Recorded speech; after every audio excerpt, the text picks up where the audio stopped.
You're listening to the Sex, Drugs, and Jesus podcast, where we discuss whatever the fuck we want to.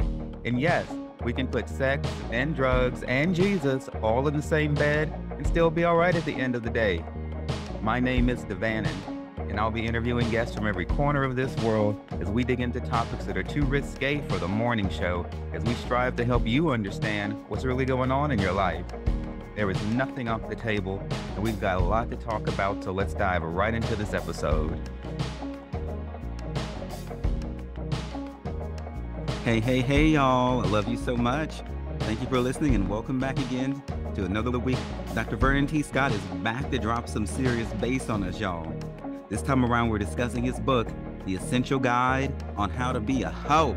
So in this episode, we're going to get into a really deep breakdown on what exactly sex positivity is. We talk a little bit about present-day racism. We discuss personal autonomy. We challenge you on why you are promiscuous, if you are.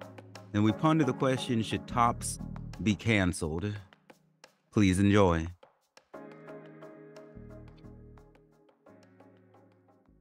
Hello, all you beautiful bitches out there.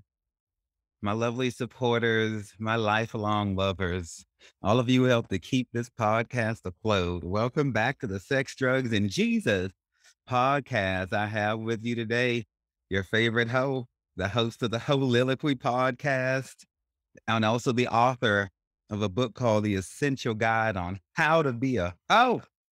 Yes. His name is Vernon T. Scott. There is a doctor ahead of that, but he don't like to talk about that too much. But he went to school and got his education.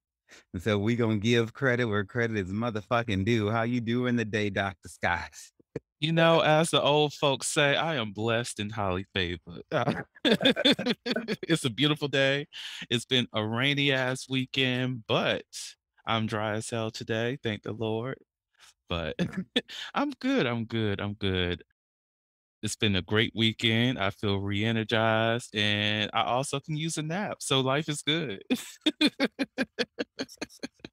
Well, amen and amen on a Tuesday afternoon as we're recording this.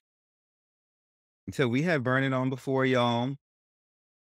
As we discussed in the previous episode, if you didn't catch it, I hope you go back and catch it. We talked about his podcast, the Heauliloquy Podcast, in depth. We talked about how he is a sexual experience coach. He gave us some deep insight to how he was sexually harassed by his cousins when he was younger, which is kind of how we closed out the last episode. And so I appreciated that vulnerable story, which can also be found in his book.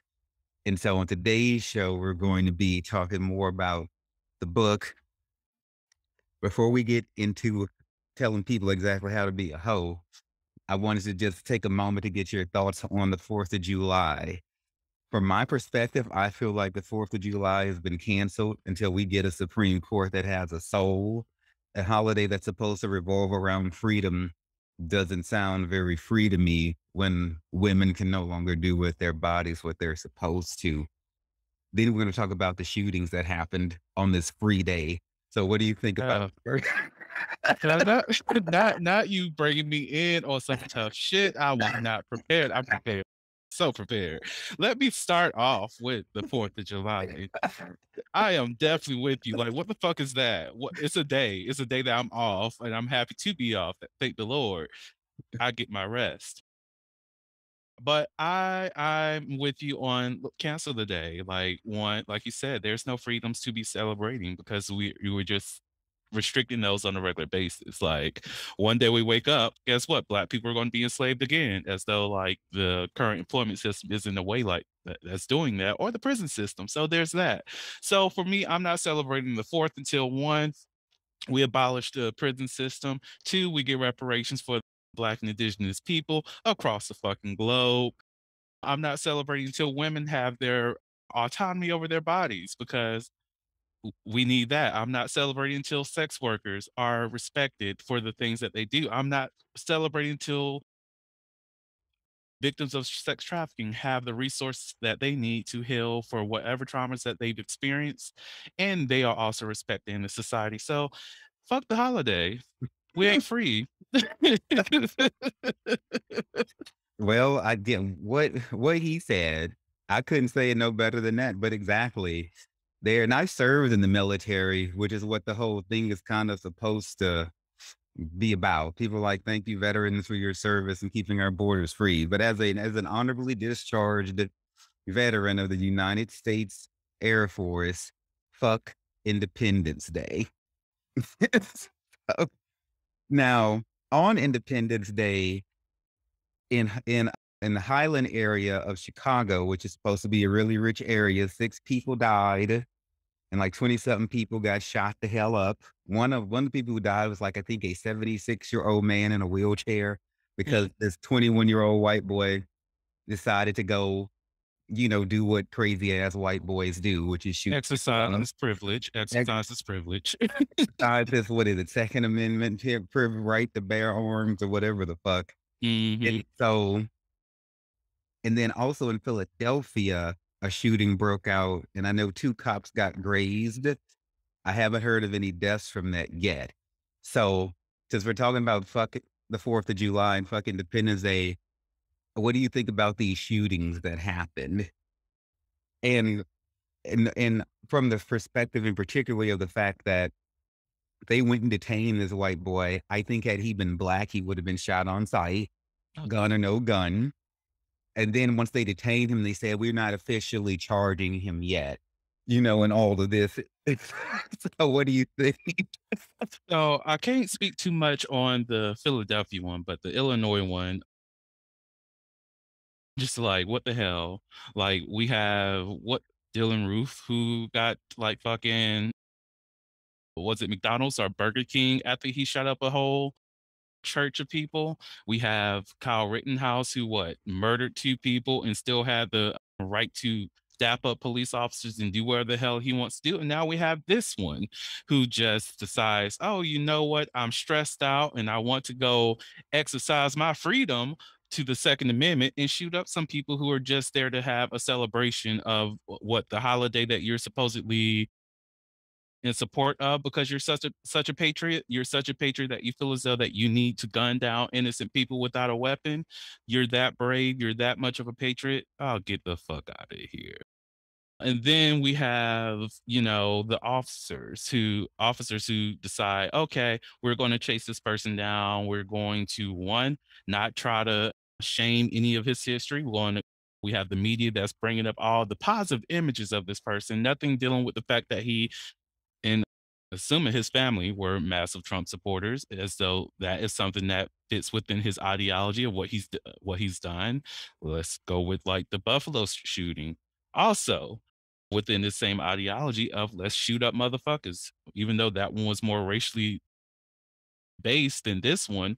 But it's all about terrorism anyway. So what? Terrorism doesn't have a true race to it, other than cisgender white men, but that's different. But like, yet still, with this situation, we have officers who, did chase him down, ensure that he lived. But we also have a system of, justice officers, as they're not, who couldn't even stand up for children in Uvalde. So it's like, if you're going to chase down to protect a white life, but you can easily gun down any black life that you see. It doesn't make sense. And most of those black lives just don't have weapons on them. So it's easier to shoot them down and feign that you were what? Afraid of your life. If you're so afraid of your life, why are you a police officer? Aren't you supposed to be the bravest of the society?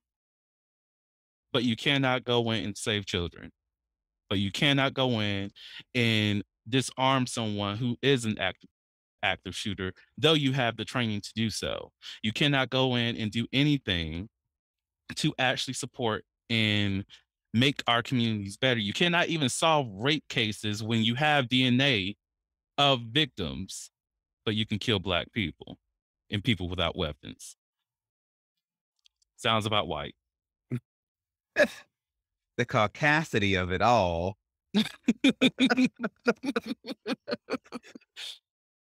But yeah, that's my stance on it.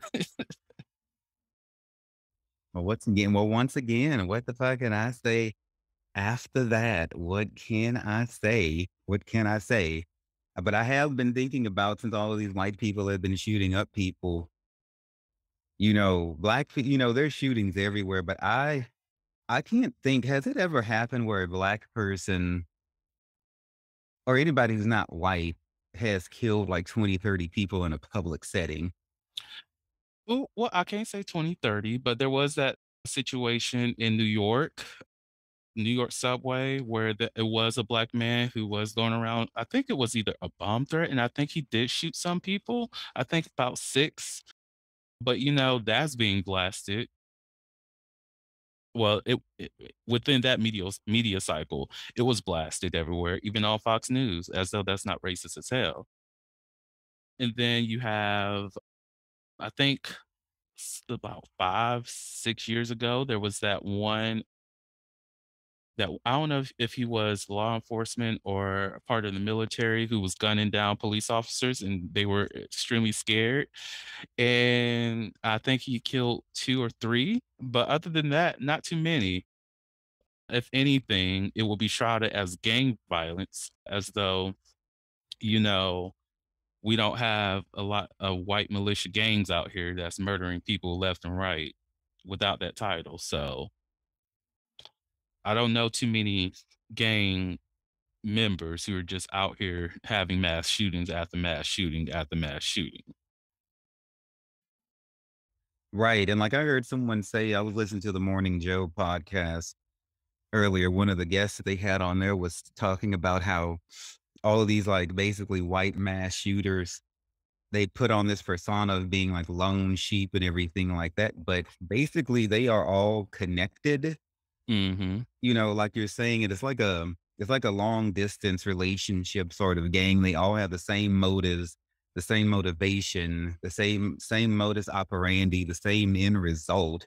You have like a lone white boy who had access to weapons, who he can just walk in the store and get, and he had an agenda against people for whatever reason. He was angry, he was bitter. It's like they're isolated, but not really. It's not. Mm-hmm. Not really. The other misnomer is that they have some type of mental health disorder. I know plenty of people who have mental health disorder who's not out here shooting up people. Shit, we talked about this on the last episode. I have like 5. I'm not out here mass killing people. I'm not massacring motherfuckers because I don't have that in my heart to do so. Like, mental health has nothing to do with these decisions that these people are making consciously. They thought about this, they planned it, and they enacted it. That's nothing dealing with mental health. That's a conscious decision. Even if they might not be in the right state of mind, as some people might try to put it, but within their reality, within their perspective, they are doing this willingly, and they're pursuing that. Right. So what you're saying is they didn't just flash out one day and have a panic attack or a nervous breakdown. You saw the social media posts leading up to the date. You have all the receipts. So they slowly planned, bought the weapons, got the ammunition, staked out the place. This wasn't like a mental break. This wasn't a mental snap. You saying this was premeditated manslaughter. Mm-hmm. Just as premeditated as January 6th. That's all I can say.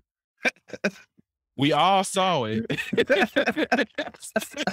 We're just like, so y'all not gonna do anything? Y'all not gonna do anything? Oh, it's December 21st. So y'all motherfuckers ain't gonna do anything? You're not gonna, okay, you're not gonna do anything. Okay, it's January 1st, y'all. It's New Year's. Are we still not doing anything? They already said they're meeting. They're meeting in 5 days. They said what they're doing. So we're letting this happen? Okay, us in Georgia. Okay, let's go ahead and make sure we get these votes in. Okay, Georgia ballots have been recounted and everything. Everything's still good. Mind you, tomorrow's the big show. Oh, God. And so black and brown and indigenous people don't have the luxury of sitting around trying to plan massacres and slaughters. You're always going to have your exceptions, but by and large, we spend our energy trying to figure out how to get food every day, how to not get shot in the back every day, how to run through our neighborhood safely every day, how to feel accepted and try to go places where we're not going to be rejected and kicked out. every race has its issues, but white people predominantly perpetuate this mass shooting violence. Even me, when I plan to go on trips and stuff like that, I have to look at, okay, where am I going to travel? Am I going to be accepted as being black there? There's places here in Louisiana. We know the Ku Klux Klan is still around. So I can't pull off at every rest stop or at every city, even today in the year 2022. So I have to say, do I really want to go to this Iron Belt state or this Midwestern state? Is there anyone there who might try to pull a Matthew Shepard on me, and, and tie me to a fence and kill me? So I can't just I don't feel free enough to just go anywhere in the globe. I have to stop and give pause and say, will I be safe there? This is not, I got all this to think about. I don't have time to be going to shoot up people. You have to be comfortable enough and pleasant enough in life to have time to exert energy into violence. And I just don't have it. Look, I'm glad that you mentioned Alaraces. That's Alabama. I call it by its name, Alaraces. And in order to whenever I know I have to travel through there, I have to make sure, okay, am I going to be going through Montgomery or Birmingham to make it through this damn state? Those are the only two places I am comfortable with gassing up my vehicle. If I am not going, okay, Huntsville too. If I'm not going to go through any of those, oh, I'm gassing up before I even entered into that state. And if I'm going to Florida, my gas tank is running on the Lord's energy, because I'm not trying to stop in Florida until I get to my damn destination. And I'm not trying to travel at night because I don't know those cities like that. Oh no, Lord. These are the things that we have to think about quite frequently, because it's too much crazy shit out here. Everybody's against you everywhere you go. I'm just trying to have a good time. I'm trying to torch some ass on a beach somewhere. But no, just because I'm trying to have fun is scary to you. My current kink is making white people sick with my happiness, because oh my God, I will be in my vehicle driving around, minding my own business with my songs playing very loud and happy as a motherfucker, and loving that they're disappointed that I'm not sad. It's a kink. I know that's right. Get off on it, motherfuckers. Get off on it. Look, does my happiness offend you? Deal with it, bitch. And so the book is called An Essential Guide on How to Be a Hoe. So I read through this book, and thank you so much for sending it over, Vernon. And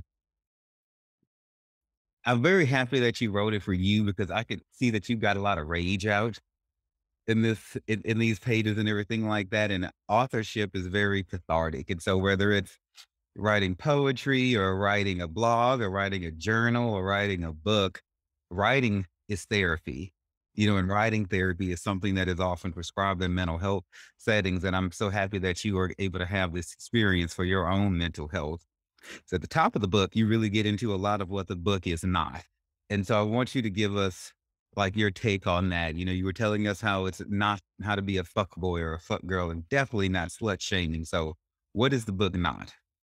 So all of those things. It's not a space for you to think that, oh, this book is going to give me the guide of how I could play the game. This book is going to tell me how I can toy with other people's emotions, toy with their feelings for me, to trick them into thinking that I'm the best man or woman that they ever want to be with, and then I can just dog whoever I want to dog. It's not a place of saying that, oh, just because you're going by the title of hoe, you are a degradation to society. No, it's a space of learning that it's okay to be sexual. It's okay for you to be proud of who you are. It's not a space to justify a lot of the miseducation that we've received as we've aged about how we should be in relationships, rather than who we are within our relationships. Because that is something that varies per person and per couple, per throuple, per however poly you want to be. Something that varies, because we don't all live the same lives. So why try to force people to be something that they're not? Tell a friend. And then I want you to talk about you mentioned how some people like to use religion to come for people who want to be sex positive. So speak to me your mind about how religion can be used to try to defame people. So within a lot of religious circles, especially when you have Southern Baptist Christians or even just Christianity in general, how sexuality is taboo. You're not supposed to talk about that with your family, your friends, your lovers, which is also something that's very concerning. Well, it's always been concerning to me. Like, how am I supposed to have sex with the person and I can't have the conversation about sex with the person? It doesn't make sense. But it's always been used as a way, a tool to restrict people in how they express themselves sexually. Remember growing up hearing that, oh, a Christian should never, participate in mutual masturbation or oral sex or anything that's considered sodomy because, sodomy and Gomorrah, or Sodom and Gomorrah. Like, totally fucked up that. But how that is a lesson from the Bible of how you should not be out here having sex and being wild with other people. And I'm just like, but I don't get that message when I read those verses. I did not get that. And anything as I grew older and revisit those chapters, I'm like, okay, is it possible that within, Sodom and Gomorrah that they were raping a lot of people and that was the offenses that the Lord found extremely unhealthy within that society and it was like, you know what, let's destroy some shit. Is that not a possibility?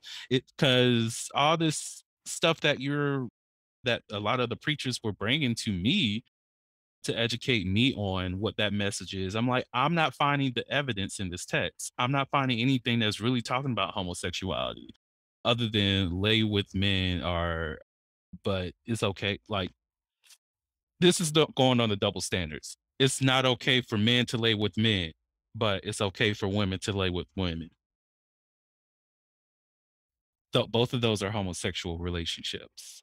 That doesn't make sense. Like just all of those things have been taught within a lot of religious circles. And it's just trying to unpack those to just see exactly, okay, who am I within this sexual space or outside of religion? Where do I find myself when it comes to, sexual expression? Yeah, in terms of like the whole Sodom and Gomorrah thing, I did like a whole 3-part series that dissected those clobber passages, and I would recommend people to go back and find them because we broke it down.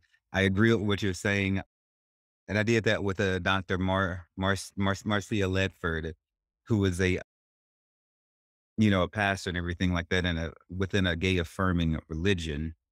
And and I agree, people have got to learn how to read these scriptures for themselves and understand just how subjective the interpretation is. And everybody can read the same text and come out of it with whatever it is they want. Ergo, we have all of these different interpretations of one text. There's so many different interpretations of the Bible because everybody has a different take on it. What's not okay is for one person to feel like the way they think is the way everyone else should think.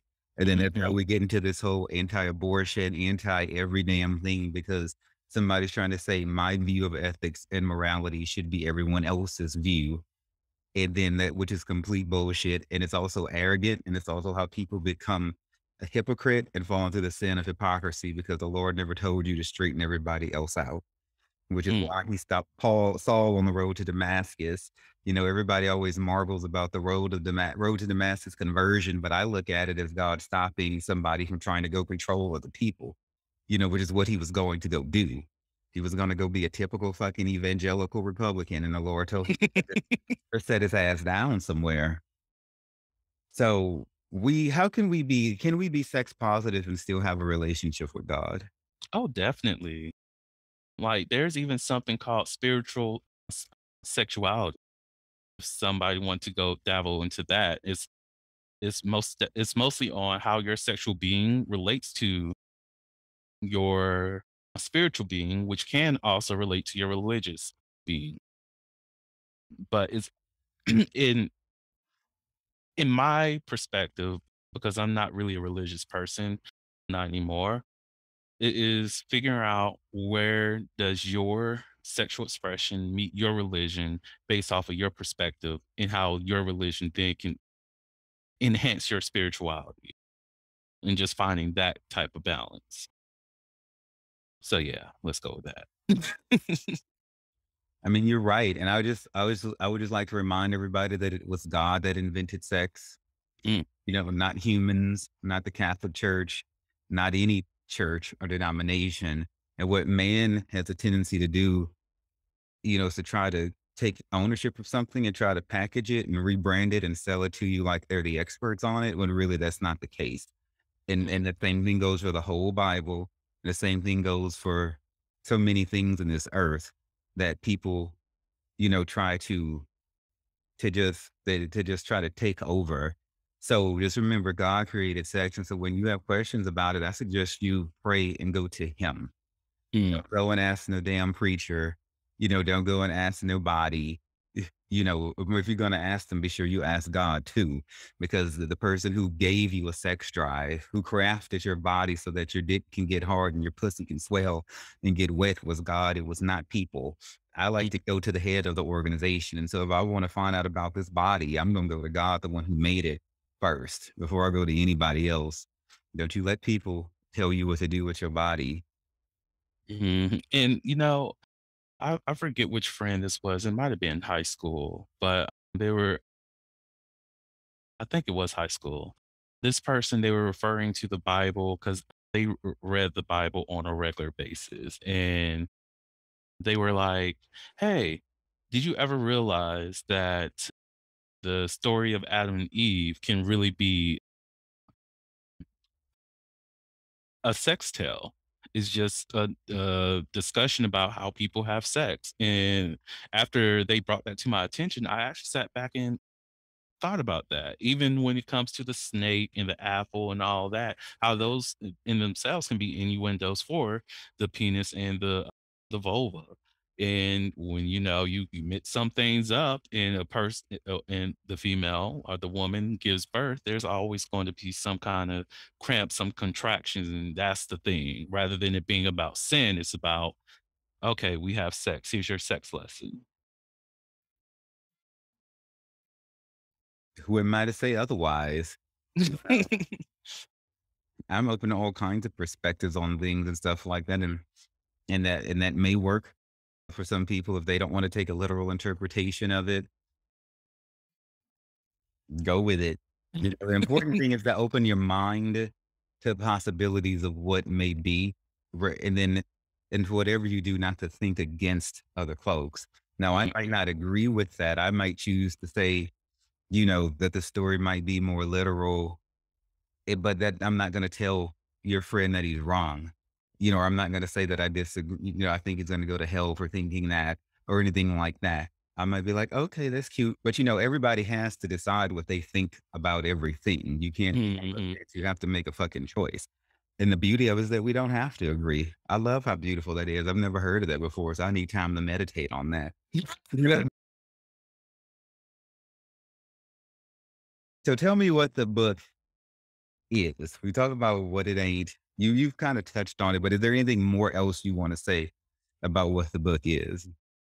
I would say the book in general is about understanding who you are as a sexual being and owning that and appreciating who you are and understanding and knowing the importance of personal autonomy and consent when it does come to your daily lives. Because consent is not something that only sticks to sex. You have to consent to things every single day. One of the things, like most definitely when I was life coaching, one of the things I will ask some of my clients is, have you consented to yourself? And some people don't. They just allow other people to dictate whatever they do with their lives, or they allow others influences to m- hinder their decisions on what's best for them. And consenting to yourself is allowing yourself to take control of what you do in your life. And you'll be surprised at how many people just said no to that. Child, if you can't love yourself, as Mama Ru would say, how the hell you gonna love anybody else? Hmm. So many of our issues in this life revert back to a lack of self love and self acceptance. And so in the book, you really, really talked a lot about whether or not a person's going to find the content offensive and something like that. And you said very often, if it's not for you, it's not for you, move on to the next chapter, and stuff like that. And this is just, I mean, in there you say you hope the reader doesn't find it offensive, but if they do, you have like a lot of warnings and stuff like that, as I read through it. But what I found to be curious and very interesting and very warming and heartening and endearing is that, you said if the person does find something offensive, you challenge him to find out why they find it offensive. You're not saying you find it offensive, go fuck off, but you challenge people who have opposing views from you. Where are you getting that from? So Mm. speak to me about why you challenge the reader to do a gut check and find out why they're offended. I will say it's because we often don't know other people's stories. We make them ourselves, and sometimes you do have to look at situations at face value. And if there's nothing to really indicate, like, oh, this person is completely transphobic or something like that, where does it say that? Where does it show that? Why are you getting that message? Is there something that you received from other people that said that, oh, based on this phrasing, this person's transphobic? One of the things that I did within the book to ensure that they feel accepted when reading it, because some people might fall into that space of, okay, this person is being very gender specific in their writing, but this is supposed to be something about all people. Technically speaking, as I mentioned in the book, I wrote it for African American masculine presenting people as like the target audience, but I wrote it so that it's something that other people can read it and still, connect with. Like even the sex scene between, I think, Jordan and Aubrey. I think that's their names. I forgot. But even with that, I purposely chose not to utilize any like gender specific or specific sex organs, because why? What's the purpose of doing that if you cannot put yourself in that scene?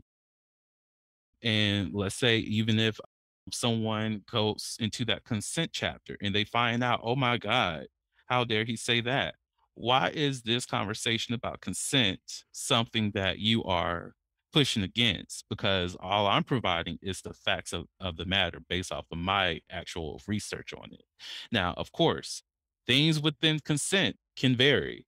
It truly can. Most definitely come bring in personal autonomy. But what is that pushback coming from? Because I remember multiple times whenever I even held a consent workshop, right? Some of the people there, most definitely when it comes to like you don't have ownership over your wife, they're like, oh no, we're in this marriage together. I own all of her actions. And I'm like, no, your wife is a whole nother person. Like they have personal autonomy. Mhm. You should not be trying to control them. So that's why I tell people to challenge themselves to figure out, why do you believe that? Why do you feel as though you have ownership over your spouse solely because y'all signed a contract with each other, rather than seeing them as a whole nother individual? I like for that same thinking to be extended into all areas of our lives. I challenge everyone, any belief you have, why do you believe what you believe? Mm, If you can't answer that question, well, then you're running off of somebody else's playbook for your life. mm, And sometimes it feels good to do that because it gives you power and control over other people. But in trying to gain power and control over other people, you lose power and control over yourself. It's a tricky thing. But the Lord said it like this in the Hebrew Bible. He said that it's possible for a man to take a whole city and not have control over themselves. You mm. see, so it's easy to go and conquest somebody else, but you have no control over yourself. You see. Child, that sounds like government. Oh, it is. The Lord is speaking to many, many, many, many, many people.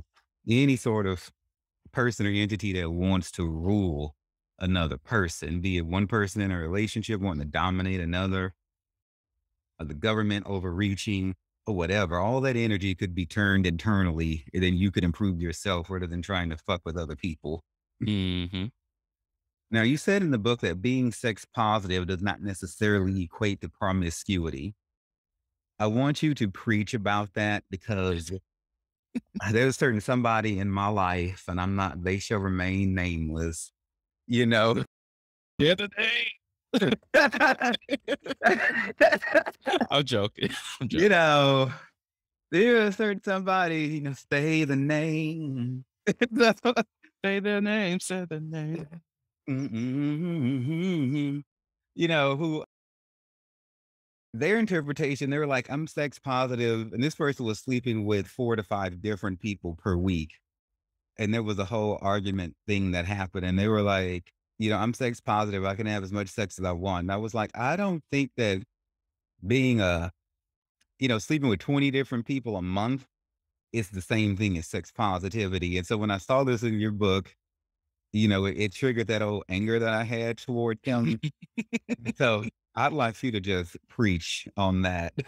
So the thing is, if you want to be a promiscuous person, be a promiscuous person and own that, and just be like, look, I love having sex, and that's fine. But that does not necessarily mean that you're sex positive, because sex positivity means that regardless of how any person chooses to express their sex, as long as it has consent involved, you don't care.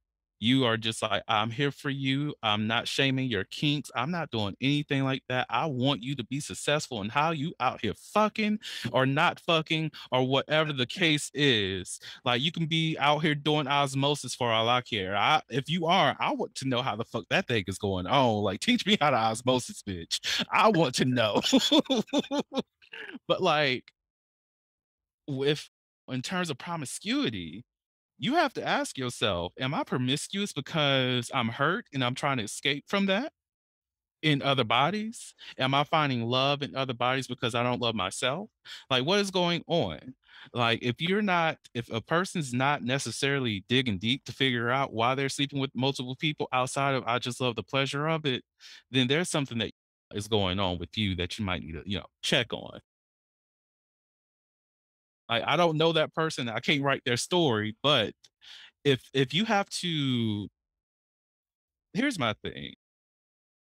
Whenever I have meetings with past clients and they say I'm the type of person that, okay, this is you scripting who you are rather than showing who you are.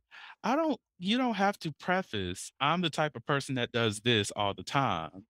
Now, if you choose to do that, I get it. You just want to make sure people know that this is who you identify as, whatever. That's cool, whatever.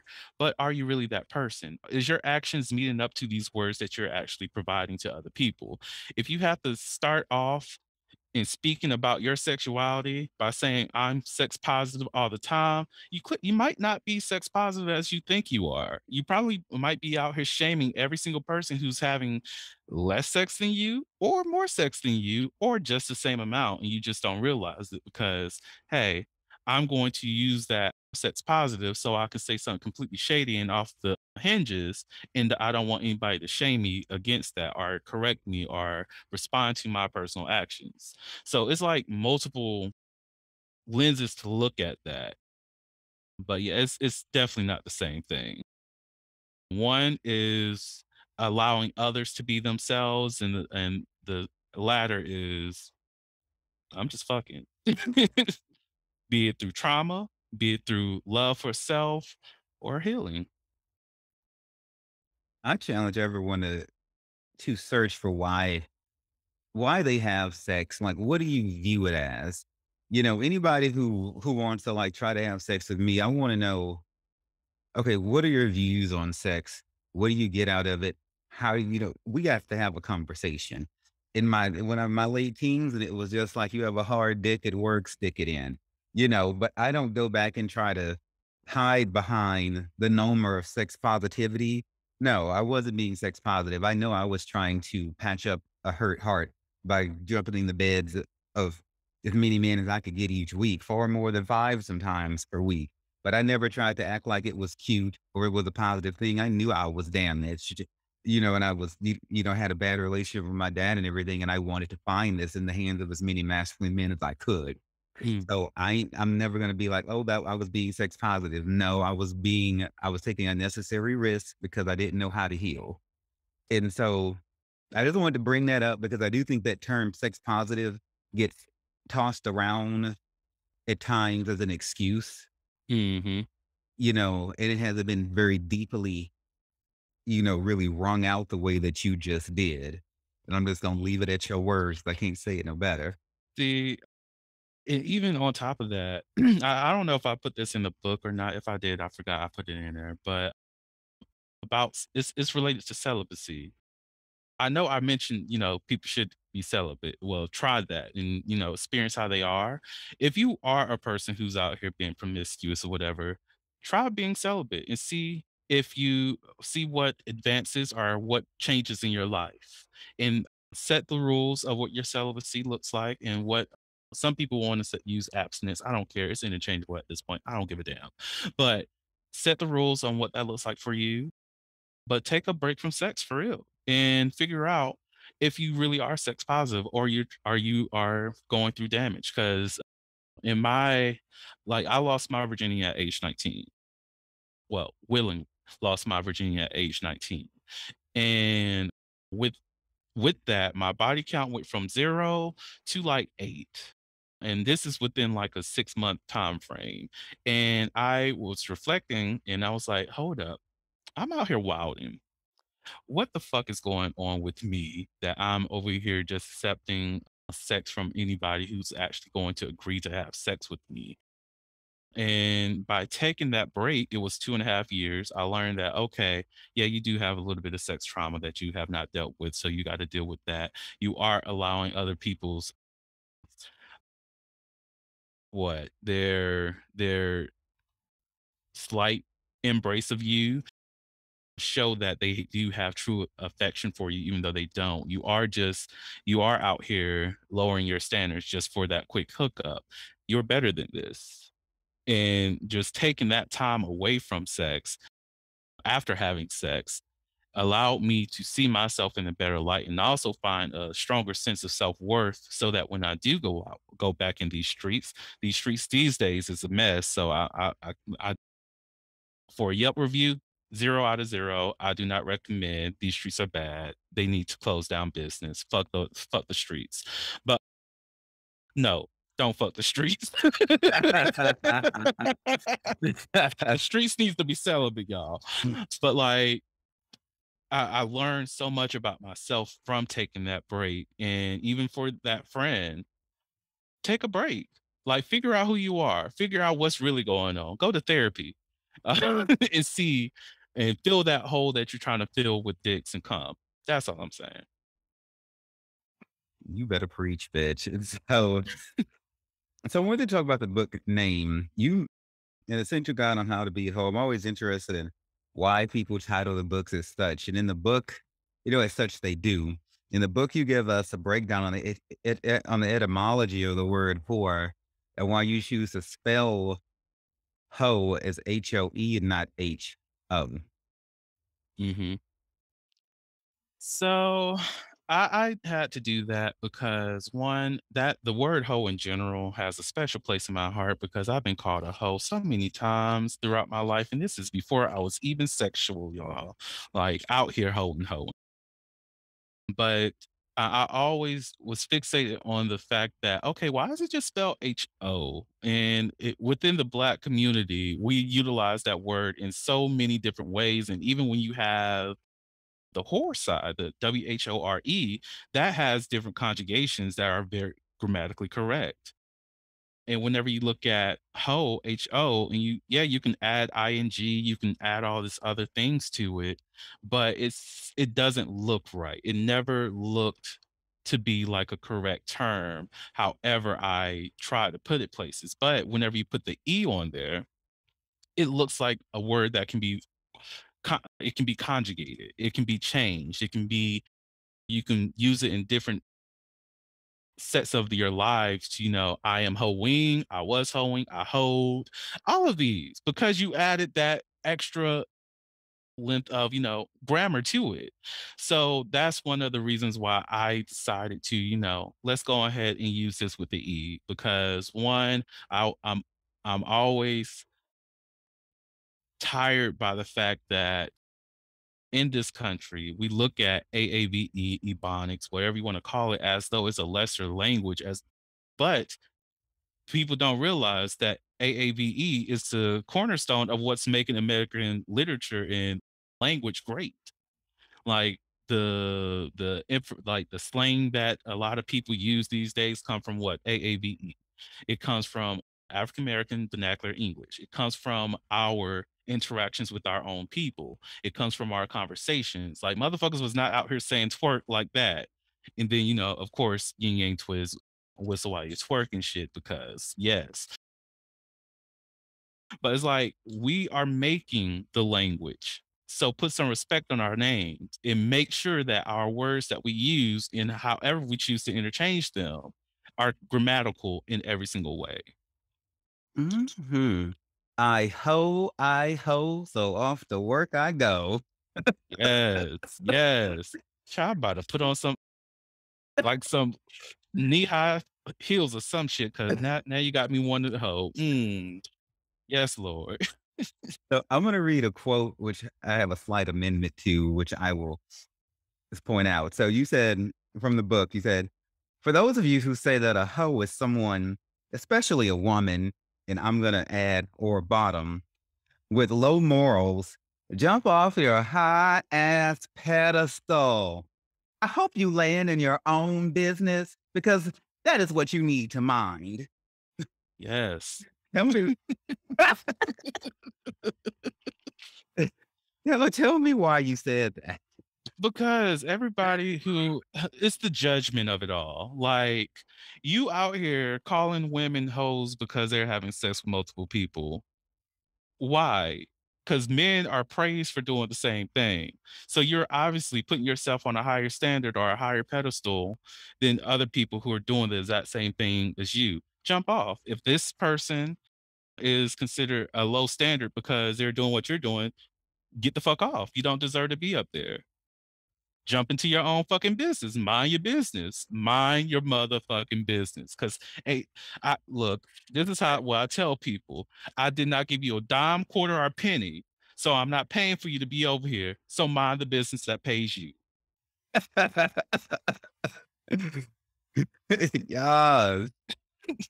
This reminds me of, like, from the Hebrew Bible, when Jesus was going through the village and there was the town whore or whatever, everyone was gonna stone because in their opinion, she had too much dick, slept with too many married men, had too much sex or whatever.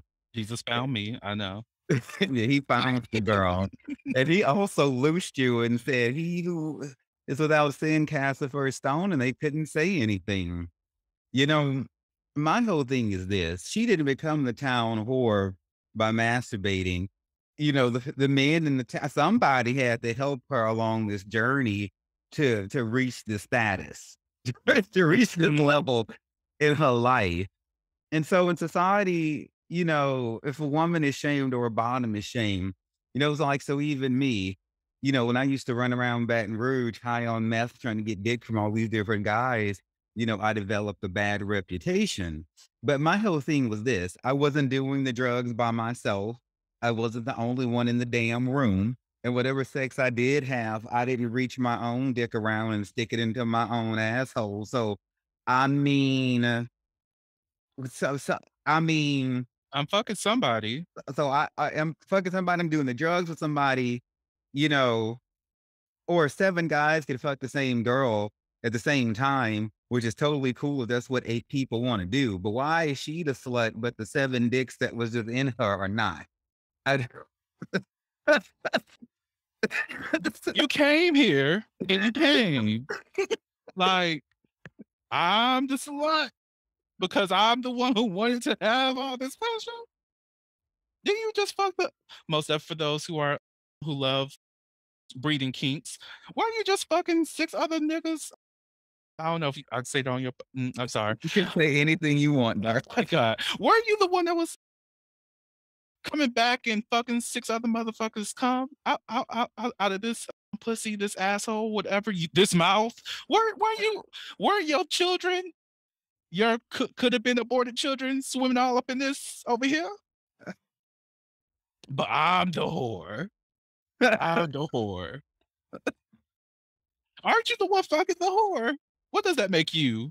If you think I'm bad and you're fucking the whore, so does that mean you're less than the whore? Are you upset about that? Come on, let's talk about it. You can lay your hand on this dick, okay? Let's lay your hand on the dick. That's all you need to do. Yes. Please the whore. Continue to please the whore.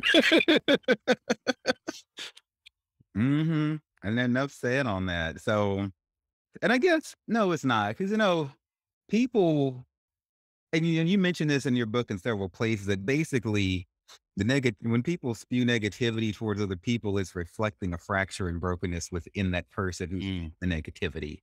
I heard it said this way: you can't give away what you don't have. So when you're broken, you go about the business of trying to find fault in other people. Another version of this: 7 guys can go and fuck the same girl or bottom or whatever, and just be like, you know what, that was a good experience. The end. You don't have to have the negative adjectives thrown in there to try to make yourself. You shouldn't have to step on somebody else to make yourself feel better. You don't have a damn problem. Why can't you just be a really fun girl and y'all a bunch of fun guys and it was a thing, it was great, and you hope to do it again? Why do you have to go and drag her through the mud? Like, why? Yeah. We came here for sex and we had sex and did you enjoy yourself? If the answer is yes, great. If the answer is no, okay, then we don't have to meet up again. Right, because what would the guys do if all the women and all the bottoms we close our legs up and decided not to let you in anymore because we get tired of you talking about us? Y'all not gonna want to fuck each other because y'all was so like anti having your assholes injured. Some of y'all, then what would you do? When if we're no longer available, we're no longer an option. All I gotta say, if you a bottom out here on these streets, find you another bottom because the sex is better. And that's that on that. Start a relationship and everything. And then if you feel as though you need a top, open up your relationship, use that motherfucker. Don't make it permanent. They can't get right, they don't deserve you. For the women out here, get you some girlfriends. Those who are into women, of course. Get you some girlfriends. Enjoy your time. If you need to get the fleshy dick every now and again, open up your relationship, invite that motherfucker in, and then let them go. And see how long it takes until these motherfuckers get their lives straight. What did they say in that Medea movie? Click, click. They'd be all right. They might be all right, they may not be. It is no longer our concern. Well, what did people say? So in your book, you said you polled your friends, your family, and you even said passersby how they define a hoe. And your results were ultimately kind of like inconclusive. What did you find that people were saying? The 2 that stood out to me was people define a hoe as somebody who's had sex with more than 5 people. I thought that was a random ass number for someone to come up with. And then the other one was somebody. Oh, it was a bitch with loose pussy. So I had a whole Google Doc of people's responses. And even on these apps, looking at what people say or what they called other people hoes for. Oh, most definitely back in the day on Jack, reading people's profiles and talking about, oh, I don't fuck with hoes. And then they have a description of what the hoe is supposed to be. All of that provided a lot of good details on where people think. Now, the numbers people, that's the thing that really got me. Now, I just use 5 as like well, whatever number I use as just a relative sample, but people would have some random ass numbers. Oh, if they had sex with 6 people, okay, how many people have you had sex with? Like, how's that a person that's a hoe? That's me. The more bodies you have, the more experience points. Just make sure you're being safe out here. That's all. That's all. Get your experience points up. Be level 99. I don't give a damn. But it's like, why do you have a set number? Like, is it, and it's rarely even one person. Like, it's not like if they have sex with one person, they're automatically a hoe. And I think the reason why it was never one is because the person who's providing that definition had sex at least once. And they don't want to see themselves as being, a whore just because they had a failed relationship with somebody or because they had a hookup with somebody and it didn't work out. And I think some of it also stems from the thought that some guys just don't want to date a virgin too. So having that window of having at least your first sexual experience, you know that they've been out there a little bit. So just having that one person means that, okay, they've had it before. Now they have some idea. I hope it was bad. So whenever I'm with them, I can give them the good dick and they can stay with me or whatever. And then there were also those people, because over the years I learned that men tend to go, this was also another research thing that I looked into, but men tend to overestimate their sexual partners and women underestimate their sexual partners solely to make men more comfortable when they do talk about their sexuality or their sexual histories. So I think that's why you get those random ass numbers because they're either trying to not project that they view themselves as a hoe because they've had so many bodies, so they trying to project the responsibility of not being a hoe onto the woman, or it's whatever. Now, in terms of what was the other part? Oh, loose ass pussies. That one always bothered me because that tells me that this person doesn't even know the basis of anatomy and how vo- vaginal canal or the anus works. Because it's no such thing as a loose pussy. It's just your dick might not be as big as you thought it was, and you got open space. You're not comfortable with that. Now there is somebody's triggered. There is a such thing as it being is lacking elasticity, and that can be due to tearing. That can be caused by somebody not respecting the other person's body enough to let them relax properly so that they keep the tightness of whatever sex organ you're using. Or it can just be them having multiple sex, but within a day, shit usually just gets right back normal. Now, if you have sex with someone with like a girthy penis, then it might take a couple days, but it usually doesn't take such a long time for the anal canal or even the vaginal canal to just restrict back to its normal size. So loose vaginas and loose anuses is not really a thing.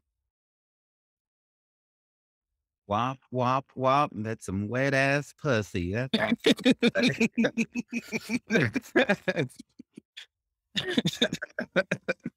So you mentioned the word consent earlier, but y'all, in his book, he actually, I felt like preached a whole sermon about consent.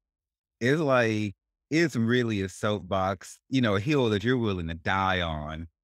So I want you to dig deeper into why the fuck consent is such a big deal and spin in what rape culture is. Oh, child, you asking me to do all my research in this podcast, Lord Jesus. Okay. So, yeah, consent, that is definitely the soapbox I will definitely die on and be proud, and y'all not gonna take me down because that legacy is gonna live on. It's just like, try if you want to. But, like, the importance of consent is that, many people don't even know how complex consent is. It's a very simple yet complex thing. So, of course, yes means yes, no means no, and maybe does not exist. But that's not all. Like, there's a legal side of consent, and then there's a personal side of consent. Legally, if you decide to have drunk sex with a partner, like, you're conscious and you're able to articulate yourself and be responsible at the same time legally. Just because you had a sip of alcohol and you had sex with that person or that person had sex with you, they broke the law. But in terms of personal autonomy, you have not done anything wrong. You did what you were wanting to do with somebody that you trusted. So that's another discussion. And on top of that, because we are not taught what consent is, we often do things that are violations to other people's bodies. For instance, those people who think that just because my partner said yes, they cannot end sex at any time, or just because they said yes to sex, that means I can take the condom off. That's not consent. That is not, they do not know that you're doing that. And even using that excuse, which some people have used on me before, you didn't feel that I wasn't there? No, condoms are made thin as fuck. You have bearskin condoms for that reason, to so that the person who is penetrating, it feels essentially as though there's no barrier there for the most part. So most people don't feel it if you do not have a condom on or not. Now, if it's a thick ass Magnum condom, more than likely a person might feel it, but there's no guarantee. So expecting them to be responsible with telling you not to have sex with them without a condom because you took it off is inappropriate, because you're the one who has the condom on already. You have to communicate that with your sexual partner. If not, you violated their bodies. And even having that discussion may trigger a person because now they think of themselves as being a rapist, which is also something within rape culture that I'm probably going to get into. Well, I'm definitely going to get into rape culture a lot deeper, but now this person think that they're a rapist. They definitely sexually assaulted a person. When it comes to rape, there's power that has to be present. There's what else? You need power. You also have to have a higher level of aggression, rape myth acceptance, and you also, there's a lot of factors to it. Dominance, authority within that situation. There's a lot. And not all rapes are violent. Let's put it that way. But there's a lot of factors that do go into making a rape. It doesn't necessarily mean that you're a rapist if you do that, but you did sexually assault somebody. There we go. Deal with the consequences of those actions. I'm not here. I'm not your lawyer. I can't tell you exactly what that's going to be. Now, in terms of rape culture, that is just a culture that minimizes and accepts rape or any kind of sexual assaults, most definitely those come against women. And rape culture has different factors to it. That can be victim blaming, that can be slut shaming, that can be sexualized jokes. It can be, oh, it's been a while. It can be alcohol usage and drug usage to intoxicate a person so that you can have sex with them without the intent of having their consent, their express consent. It can be the violent side of rape. It's so much shit. Rape culture in general has over, oh, hypermasculinity is part of rape culture, but it has more than like 14 or so factors to it.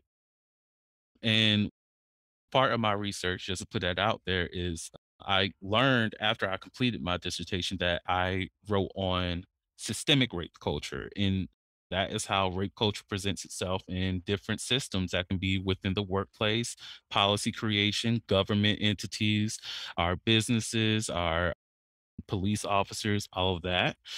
So, yeah, it's rape culture. But we see it in our everyday lives. You might see it through a court case where a victim is sexually assaulted and the perpetrator only gets like 2 months because rape is seen as a less serious offense than murder, or shoot, it's considered a less serious offense than like carrying marijuana. So yeah. Okay. Thank you for the breakdown. Look, don't be worried about it if you couldn't remember all the points. Like they say in church, you just tell on it. You can't tell it all. Just tell. True. People want to know more, they can reach out to you and stuff like that. Cause we're not trying to give away the whole book, just a little teaser. People need to go buy the thing, child.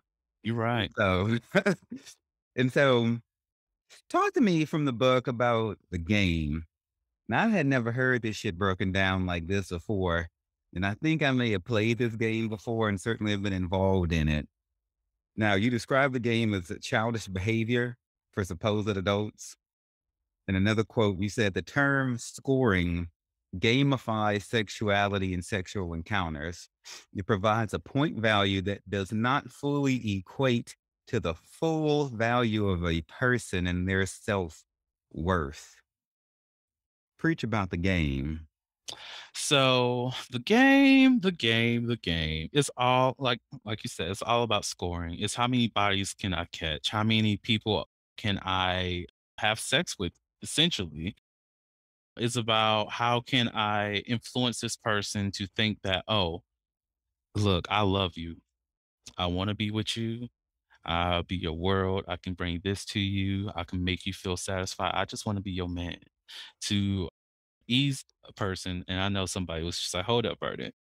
Yeah, I can get that. but they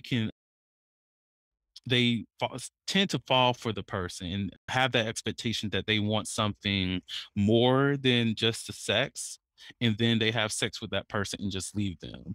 And that's the why I say you have a point system that does not equate to a person's self-worth, because they're more than just that sexual act. This is a whole person. You're emotionally manipulating this person just so that you can have sex with them and then to leave them high and dry just because you can. Just because you felt as though your sexual desires was so strong that it doesn't matter what wreck you leave that person in.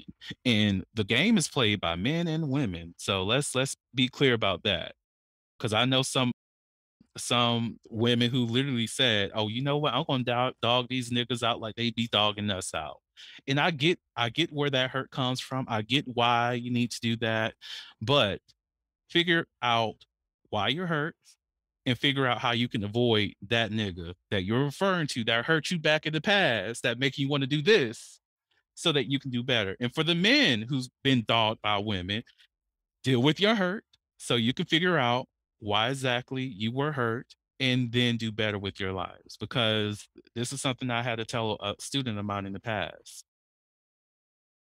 You're going to be out here focusing on dogging these people out just because this one girl hurt you so bad, that when you meet that one person who challenges you, who brings so much worth to you, you're so focused on trying to find the trick, to find when is she going to, like, dog me out like that old girl did 20 or so years ago, that she's going to leave you.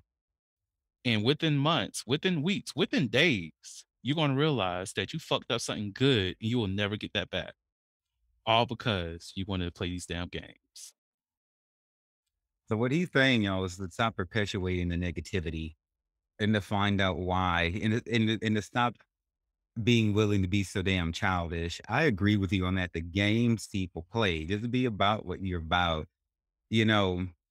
or as it says in the Hebrew Bible, that the Lord is not mocked. Whatsoever a man sow, that also will he reap. So you can't play these games and twist these people's hearts and just make people a number, another body count. Oh, that was just meaningless sex. I just fucked them. It was whatever. That person didn't mean anything to me. And then you think one day is going to come where you're going to settle down and have you a nice, happy relationship. No, bitch, your dirt coming back to you at some damn point. Mm-hmm. Now, for some reason, hard. It's coming fast and hard. And so within this breakdown of the game, you separated the roster, though, and you wanted the roster to be different. You gave it its own chapter. And I found it, I don't know if quite curious, interesting, and titillating. And I don't really have the exact word for it, but you use a basketball game the way basketball players are positioned to reference this. I don't know this fucking much about sports. I have to say, sir, I'm gonna call you sir in this moment, that I am very like impressed that you know what like I'm not expecting that you like wouldn't know, but at the same time, I don't talk to very many people who know what like a point guard is and all this. I'm all like, I didn't know you had all this shit going on the basketball court. And so, tell us what a roster is and how you related basketball. So I have to be completely honest. I don't know a lot about basketball, but I do know small forward and a point guard. That's all. That's pretty much the gist of my basketball lingo. Uh, and I also refuse to look at football because there's way too many positions. And if anybody's trying to have a football roster, look, more fucking power to you if you could have that many niggas on your fucking team. Oh my God. I cannot. My roster might just be a couple golf niggas. I don't. So yeah, basketball is a little bit more relatable. But like in terms of like building the roster, it's just figuring out who these people are that you are wanting to engage with on an ongoing basis. And also knowing what you're looking for in these people. Like if you're out here dating and you're dating multiple people just to figure out what it is that you like or what it is that you want in a relationship, you can utilize like the same structure to figure that out. Who do I have a great connection with in terms of communication? Is this person going to be the person I talk to on a regular basis to see how that goes? Or if you just want somebody who has a high sex drive that can match your energy because you also have a high sex drive, you can make that person your point guard because you look, you know, this is somebody you can always have. This is somebody that you can have sex with on a regular basis. You can get that energy out while you are pursuing what other things that you're looking for. Do you want somebody who's going to be a cuddle buddy? If that's it, because you want that physical connection where you can either talk to that person, watch movies with that person, but not have anything romantic in that, go for it. If it's just somebody that you can go out to eat lunch with, do it. Like, figure out who it is, who you are as a person, what you like, and what you look for in a partner. Even if those same people that's on your roster are fully aware that they're not going to be involved in anything romantic with you, that you're not looking to date them long term, look, 'cause they know that at the beginning. That's the important thing about the roster. And that's another reason why I split the chapters up is because here discussing the game, you're figuring out all the childish things, what being anonymous is, working in the realms of anonymity of wherever this relationship is supposed to be. We just talking. We're not dating. We're just fucking. We're not dating. But you know, you're doing all the boyfriend things. But you're not trying to give me that title. All within the game. Deal with your insecurities, fam.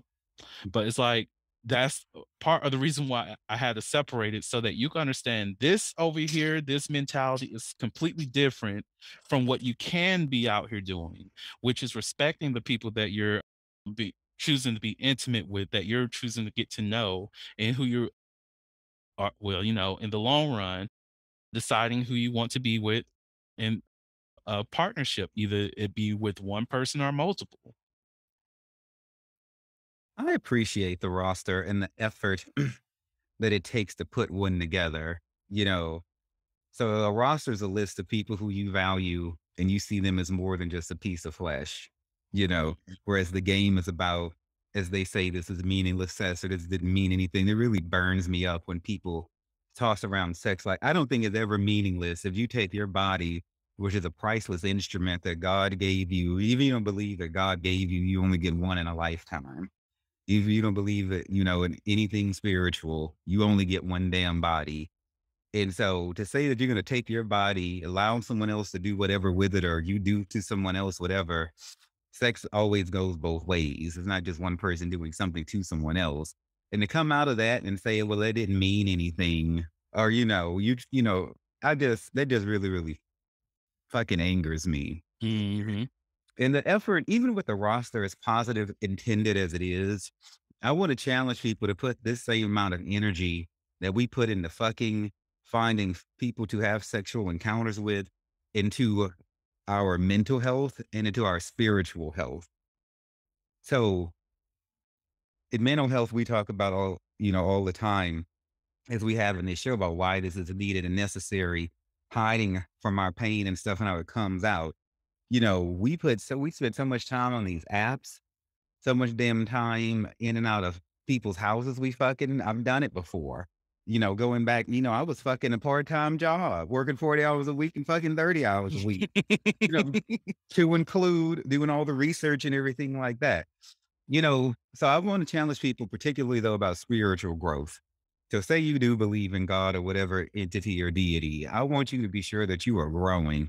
And yes, spiritual growth is not yours to grant. It's up to God when he grows you, but you can at least reach out for him harder and harder. So what I'm saying is this: if this year you praying maybe like a couple of seconds whenever you think about it every now and then, and you blowing the dust off your Bible maybe once or twice every 3 months, maybe next year you could maybe pray for like 15 minutes, 2 or 3 days a week, and maybe actually read the Bible for 5 minutes once a month. And then maybe the next year you maybe add a little bit more prayer time and Bible time. I'm saying that's just an example, but whatever works for you, find some quantifiable way to know that every year you're trying harder to get closer to God. And so what I'm saying is we can make all this plan, spend all this money to go and fuck. Why can't we go after God just as aggressively? I'm with you on that. I'm with you on that. Like like you said, the amount of energy we put into just to engage in sex, and we just forget about everything else within our lives. It's ridiculous. It's ridiculous. Like, just imagine how beneficial it would be for somebody to focus more on their own individual personal growth versus who's going to be in my bed tonight. And remember, y'all, I came, yeah, I mean, yeah, yeah. And remember, y'all, Vernon and I are telling you, these things are not mutually exclusive. You can have your roster and be a sex positive person, but also have your positive mental health and your strong spiritual life too. We're telling you, they said in the movie I love so much, Road Trip, bitch, you really can have it all. You can. But You don't really leave God, can. but don't leave God on the shelf until you need him for something. Because nobody likes to be called upon just when a motherfucker wants some shit from them.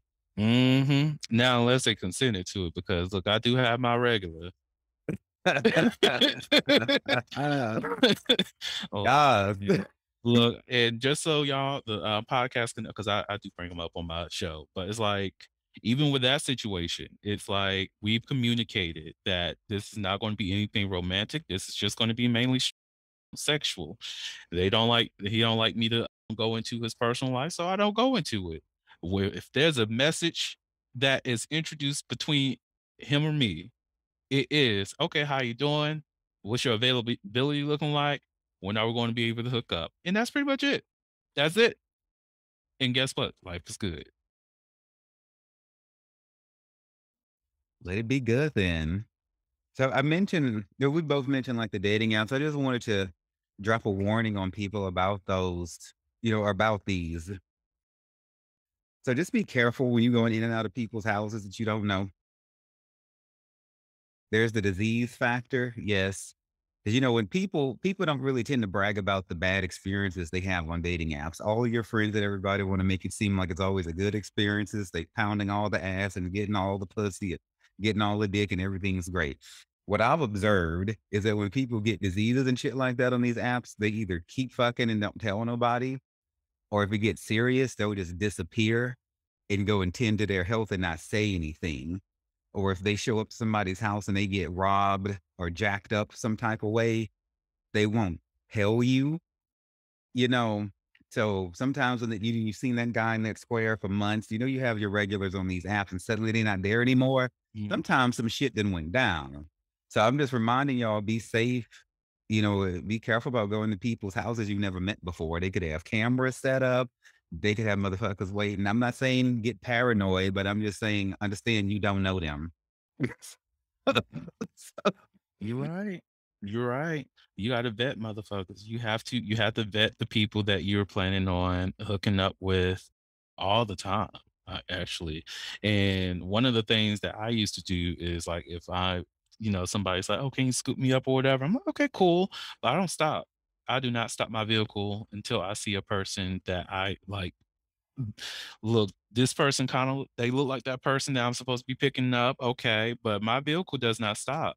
I would do a full circle and come right back around and scoop your ass up. But my vehicle does not stop for nobody because y'all not pulled up on this nigga right here. No, we don't play that. But like, you really do have to think about your safety on these apps. Your safety is always important, and keep that a priority, regardless of how fine the person is. Again, so much effort we put into busting a nut and or to having positive sexual experiences on whatever level that may be, whatever level of depth. Mhm. And yeah, because a lot of these, some of these people who have like say done these mass shootings, and a lot of these like straight identifying men who molest children are actually like hot. Like they're not. Some of them look like I totally would have gotten dick from them, but they like fucking crazy too. So like it's not all Mhm. about a look. So okay, so then the last thing I wanted to talk about. So in chapter 7, you break down how to actually be a hoe, an HOE. So without giving too much away, I want you to give like a synopsis of, you know, what it means to actually, what are some of the steps someone would take to actually become a hoe? And then I want you to tell us your definition of yourself as a hoe. So, I'm going to give two definitions, the one from the book and then my own personal definition. But I would say the synopsis of becoming a hoe is working on yourself. Understand your mental health, understand your sexual health, understand your physical health, understand all aspects of yourself. And then, going out there and enjoying yourself. Like, who are you and who are you in sexual spaces? What is it, the things that you find pleasure in? What is your sexual wants? What are your sexual needs? What is it that you want with every single sexual encounter? When you figure that out, there you go. Welcome to being a hoe. Now, in terms of the book, just give that definition out there. A hoe is a noun, it's an adjective, it's a verb. So keep that in mind, people. But I'm just going to read the noun. A hoe is any individual, regardless of gender identity, who chooses to live a sex positive lifestyle free of the judgment and shame of outside influencers and embraces and owns the full extent of their sexuality. So you have that. So if you feel as though that you've met that requirement, hey ho, how you doing? Love to have you. Love to meet you. I love hoes. Me and hoes get along very well. Now, in terms of myself and my wholeness, it is all about being sexually free and open and just not feel ashamed of being who you are and having conversations with people about what you want and taking ownership of if you're looking to be in my bedroom and you think that I'm going to accept less than, then you might as well not even come because you don't need to be here. I can have sex with myself and it would definitely be better than what you're going to bring. And that's it. You better work. So, so I just wanted to point it out to everyone that my boy here also wrote a poetry book that he kind of snuck in to the book, kind of like how song artists would do like that bonus track at the end of the CD. And after the last main track plays, if you let the CD keep rolling, then this whole other song would pop up out the fuck nowhere and you know where the hell it came from. And so this book is called Prose from a Soul Seeking Justice. In the electronic world, it's a separate book on Amazon, which I'm going to put a link to that in the show notes.